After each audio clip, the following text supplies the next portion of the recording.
Howdy y'all, Fuzzy Biker down here at Back Recycle in the Mighty Mini Cropless of Marnie, Iowa. Pretty exciting day. We're gonna go out and take this hot rod. We're gonna do about, try to get 200 or more miles in this afternoon. Life is good. Let's get it done. Wahoo! Well, we've made it 92 miles down to Hamburg, Iowa. Couple things to report. First off, I ran out of gas. I'll tell you all about that in a minute. Second thing is Hamburg, Iowa is a town. Used to be the most northwest town of Missouri. Later it became the most southwest town of Iowa. How does that happen? Well, they founded the town, they thought they were in Missouri. They thought they were the most northwest town of Missouri. And 10 years later, did a little survey, I think it was 10 years, and they figured out that they were in Iowa. So they were actually the southwest, the very southwest corner of Iowa. What I've always wondered about was taxes for the first 10 years. Did Missouri give those back to Iowa, or how did that work? Was it just a call it even kind of deal? Anyway, let's talk about the motorcycle. So seating, let's start with that.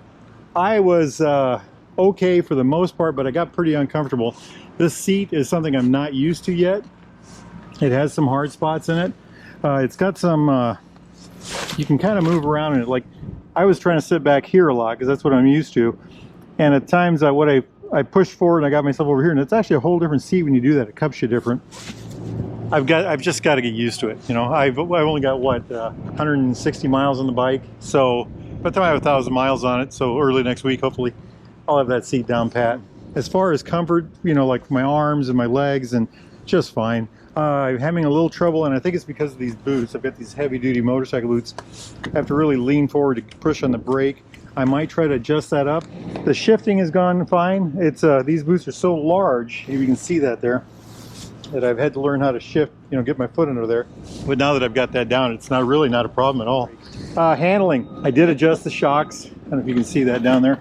We bumped this up 2 notches, and the brutal hitting is gone. The big whack that I was getting every now and then, that was just gone. It's actually pretty good. I ran all kinds of different roads coming down here. I used the navigation system, and then I would on purpose take the wrong turns and see what happened. It actually responded pretty quick.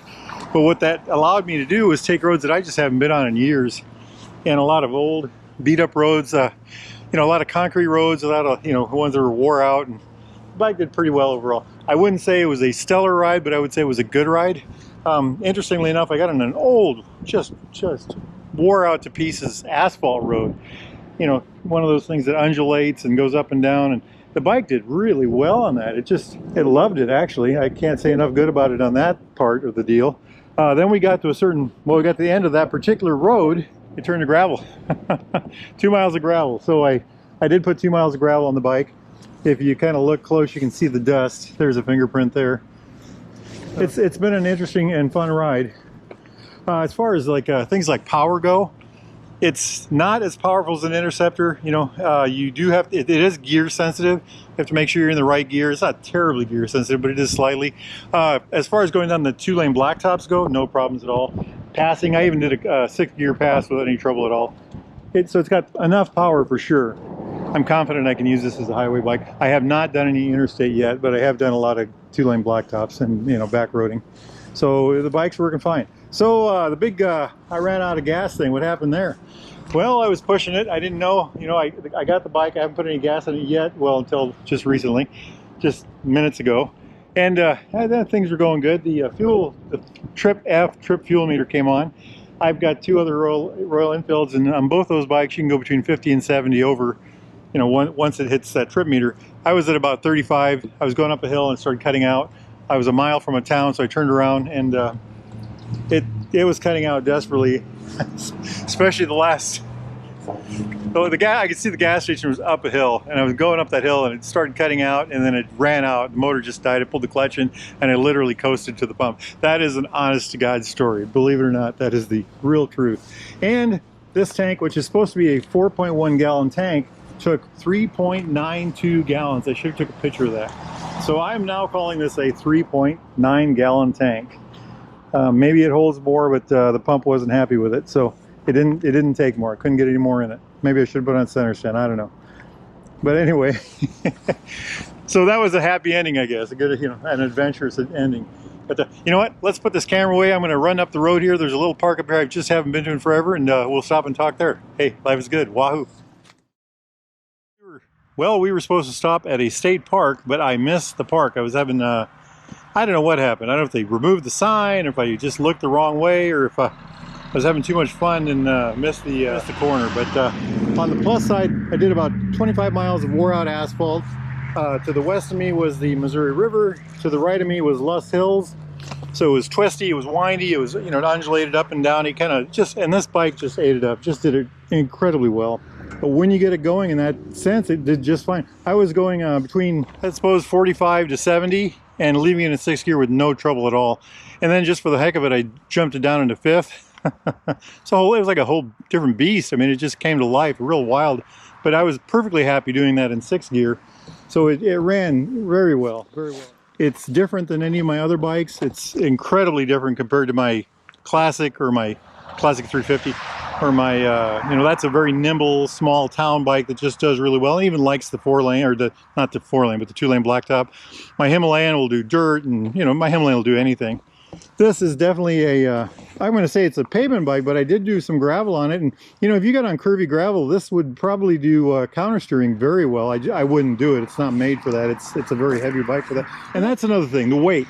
We have been, you know, we learned that weight is bad. And, you know, for the most part, I suppose it is as far as motorcycles go. But this thing is incredibly stable with a very long wheelbase. It's got a lot of mass, and it sticks to the road really good. I just I just burned up that, well, what did I say, 25 miles of up and downy, turny, lefty, righty pavement, and this thing just performed admirably. You know, and I think the weight kind of added to that. It gave it more stability, you know, it stayed stuck to that road pretty good. It didn't bounce around or do any of those things. And then the torque, you know, I said that already, between 45 and 65 or 70, the torque was just, it was just always there. I have called this gear sensitive, and I'll stick to that. Okay, gear sensitive means that you have to be in the right gear, right RPMs for the right gear for the right speed. It is a little gear sensitive, not a lot. And by the way, the seat, I want to talk about the seat. There's a bit of a devil in there. This last little bit, I didn't have any trouble with the seat. When I was riding a lot of straight road, it bothered me more. But when I was going through the twisties, where I was moving quite a bit, that seat actually worked very well. So, all right, enough about that. Hey guys, if you're in the market for a near used Royal Enfield like this one, Triumph or classic British bike of any type, get yourself over to Baxter Cycle in the mighty mini-tropolis of Marnie, Iowa. Tell them Fuzzy Biker sent you, or go to baxtercycle.com. It is a beautiful day, and I'm going to try to get another, well, 70, 80, 90 miles on this thing. Life is good, my friends. Get out there and ride. Wahoo! Hey, quick addendum. The nav system. My phone is totally dead. I don't know if it's the nav system or what, but I'm going to blame the nav system. I used the nav system for the first 90 miles till I got to Hamburg, and did the 25 miles of riding. Just pulled my phone out here a minute ago, and it was just absolutely dead.